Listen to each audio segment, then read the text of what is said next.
AC calls are starting to come in now. If you can make it through the end of January in Florida, you're good. The cold's over. We're back to AC season. So it's set to 70. I just had it like 69. Set to 70 at 74. I can hear it running.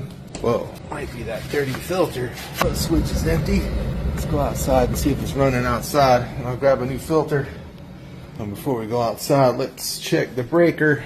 It's tripped. See how it's in the middle? Breaker tripped. Oh my gosh, it's a 15. Here they come in the comments. 15, that's your problem. What's a 15 amp? Alright, this is the condenser that's causing the issue here. Alright, let's do this for the 15 amp breaker goofballs. 15 amp breaker, that's your problem?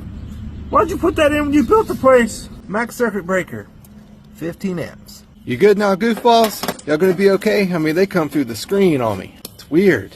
Alright, there's no power, because remember the breaker's off. Let's go ahead and discharge our capacitor. I can already see the problem. This capacitor is too small. They put a 35 on here, whoever was here. These call for a 45. This is a rotary compressor with a hard start that has to come on it. And that capacitor is too small. It takes a 45/5. They all do out here, I've noticed. So we'll just change this out. We'll change it all out. We'll put in a new hard start, new capacitor and everything. Look at there. Didn't see that till I got into the wiring. Whoa, crisp. That's gonna be the problem. I'm just gonna strip that back and get to some freshy. So these compressor savers that have to come on it, they're put on it by the installer. Has to be 120 microfarads, and as you can see, we got nothing, open line. So it's definitely bad. I'm gonna change it all out. Terminal on. There we go.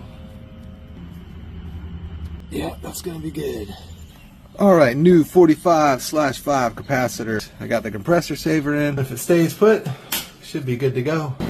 Yep, it's running. We're good to go. We're gonna be good to go, Skid Bro.